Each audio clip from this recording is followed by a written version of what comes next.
O que acontece antes da morte de Abel, no primeiro homicídio registrado na Bíblia? Gênesis capítulo 4, a partir do versículo 1, diz: Adão teve relações com Eva, sua esposa, sua mulher. Ela ficou grávida e deu à luz Caim. Então ela disse: adquiri um varão com auxílio do Senhor. Depois deu à luz a Abel, irmão de Caim. Abel foi pastor de ovelhas e Caim foi agricultor. Interessante, os anos passam, né?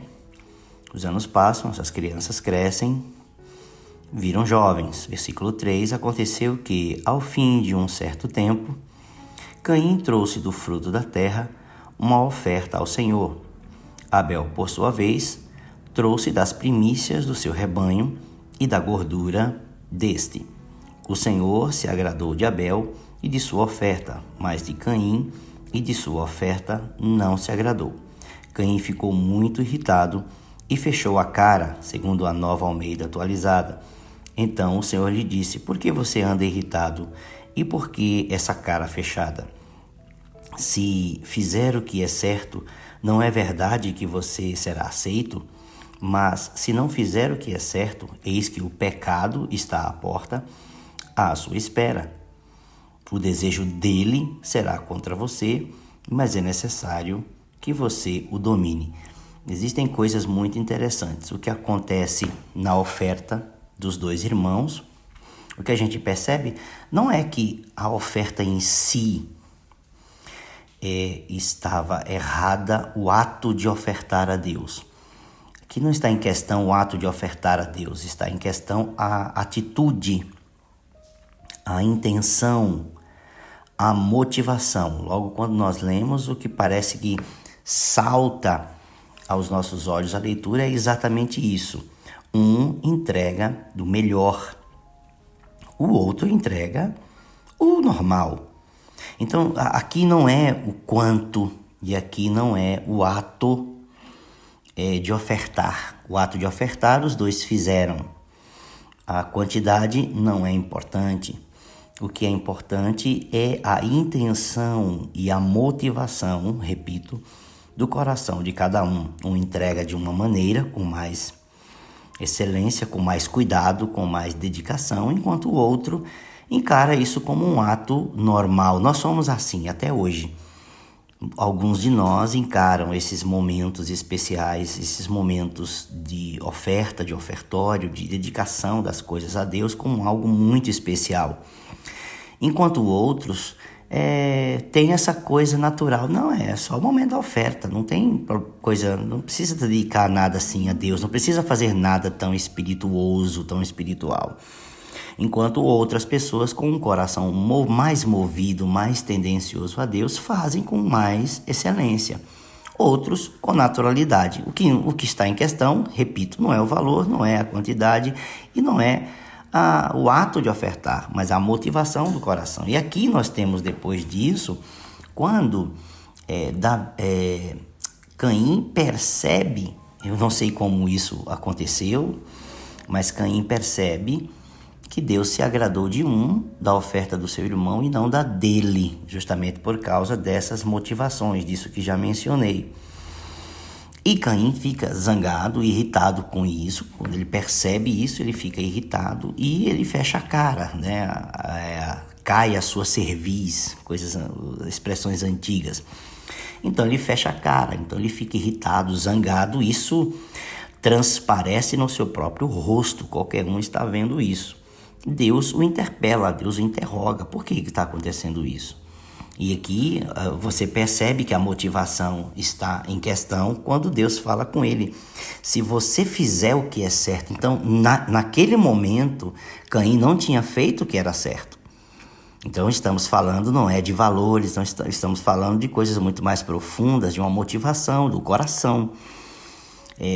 quando Deus usa essa expressão, se você fizer o que é certo, você não será aceito, então já está descrevendo aqui que ele não foi aceito porque ele não fez o que era certo. Não era a oferta, não era a quantidade, era a motivação e o coração com a qual ele entregou.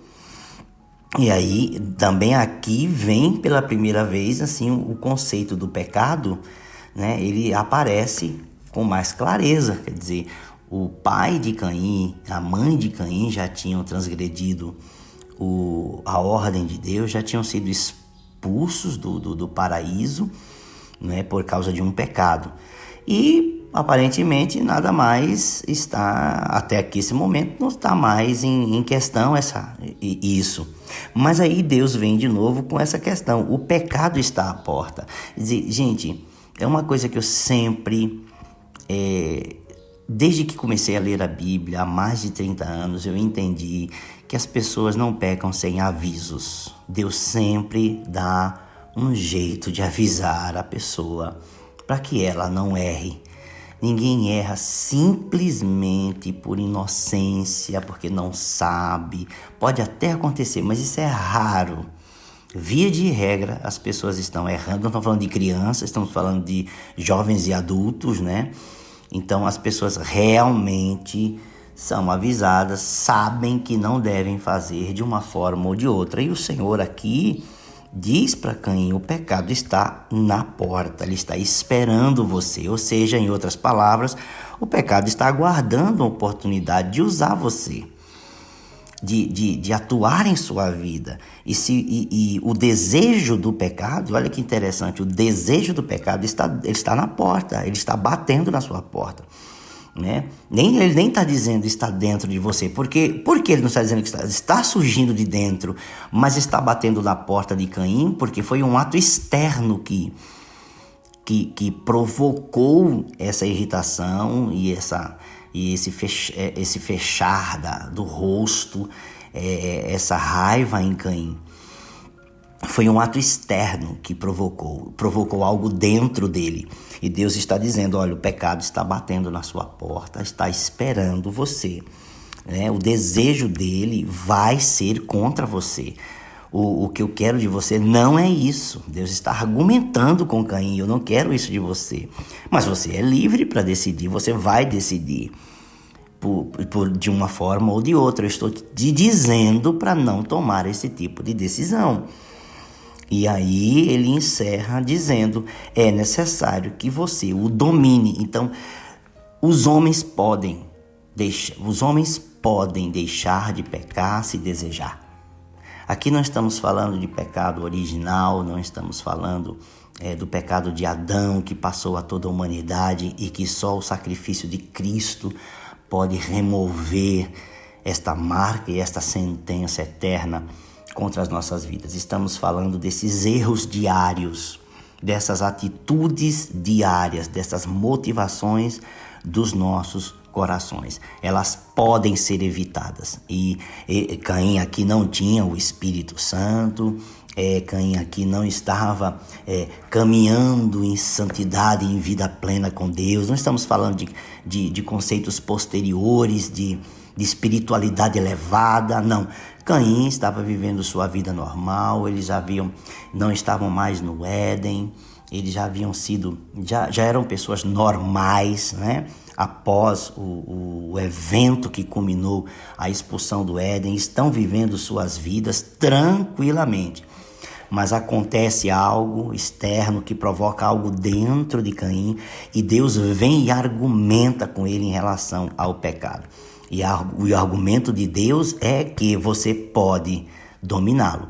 Claro, sabemos que Caim tomou o caminho e a escolha diferente disso. Mas é interessante, antes que Caim matasse o seu irmão, os eventos que culminaram, os eventos que provocaram este assassinato, este homicídio, né, anteriores, já também foram descritos a nós no capítulo 4, dos primeiros versículos do livro do Gênesis. E isso é muito interessante porque coloca em perspectiva clara que nós não erramos simplesmente porque acordamos com vontade de errar. Não, existem processos que acontecem fora e dentro de nós, que permeiam nossas vidas, que estão ao nosso redor, que provocam nossas decisões pelo pecado. E o que Deus espera de cada um de nós é que nós evitemos e tomemos a decisão contrária, nesse caso, a decisão da santidade, a decisão da vontade de Deus, a decisão de glorificar a Deus. Deus abençoe você.